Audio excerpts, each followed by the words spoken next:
সেই সংসদ ভবনকে আমরা ফ্যাসিবাদ মুক্ত করেছি।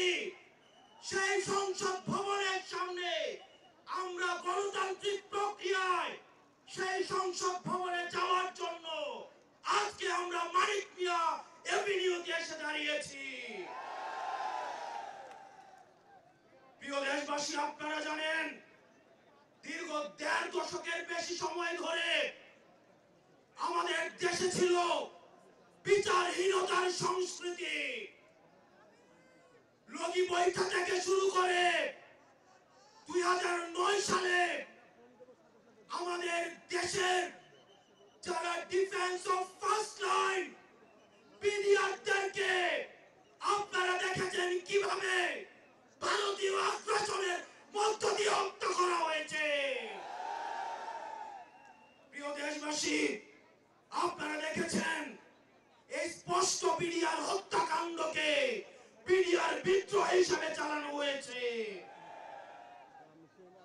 আপনারা দেখেছেন শাপলা চত্বরে আমাদের দাড়ি টুপিওয়ালা ভাইদের উপরে রাতের অন্ধকারে কিভাবে জেনোসাইড চালানো হয়েছে। আমাদের দাড়ি টুপিওয়ালা ভাইদের সামনে থেকে কিভাবে মাইক কেড়ে নিয়ে যাওয়া হয়েছে।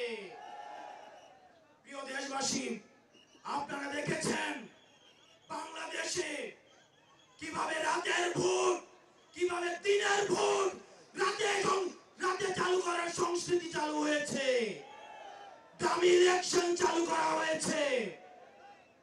আমরা ৫ই আগস্টে এই আওয়ামী লীগের এই দুঃশাসনের আমরা এই দুঃশাসনের কবর রচনা করেছি।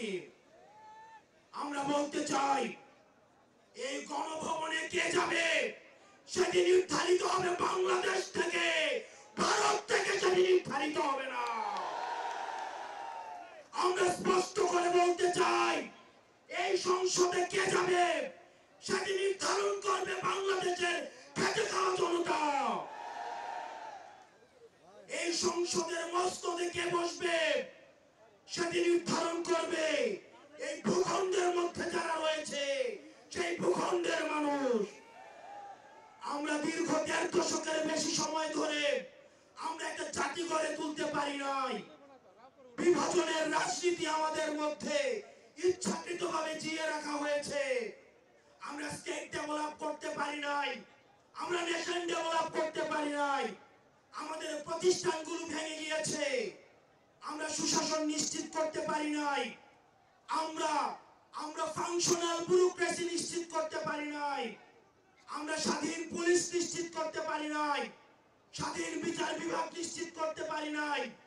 আমরা স্বাধীনতার এত বছর পরেও আমাদের তরুণ প্রজন্ম, আমাদের একটা ইনস্টিটিউশন আমরা প্রপারলি ফাংশন করতে দেখি নাই। আমরা আপনাদের কাছে কমিটমেন্ট দিতে চাই, এই তরুণ প্রজন্ম আমরা ইনস্টিটিউশন গুলোকে প্রপারলি ফাংশনাল করব। আমরা আপনাদেরকে কমিটমেন্ট দিতে চাই এই বিভাজনের রাজনীতির উঠে উঠে আমরা একতার রাজনীতি বাংলাদেশে চালু করব। আমরা স্টেট ডেভেলপ করব। আমরা এই ভূখণ্ডের অধিকার আমরা আদায় করতে পারি নাই। আমাদেরকে মাথায় রাখতে হবে বিদেশের সাথে আমাদের বন্ধুত্বপূর্ণ সম্পর্ক থাকবে, কিন্তু কোনো প্রেসক্রিপশনের সম্পর্ক থাকবে না।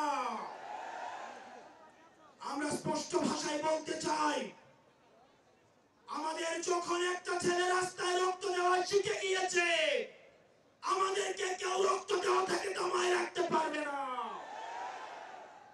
সুতরাং আমরা স্পষ্ট ভাষায় বলতে চাই, আমাদের প্রবীণ রাজনীতিবিদ যারা রয়েছে তাদের অভিজ্ঞতা এবং তরুণদের তেজদীপ্ত এবং অকুত ভয় যে নেচার রয়েছে সেটার মিথস্ক্রিয়ায় আমরা পরবর্তী বাংলাদেশ বিনির্মাণ করব। আমরা যতদিন না পর্যন্ত আমরা নিশ্চিত করতে চাই এদেশ থেকে পরিবারতন্ত্র, এদেশ থেকে কবরস্থ হয়েছে।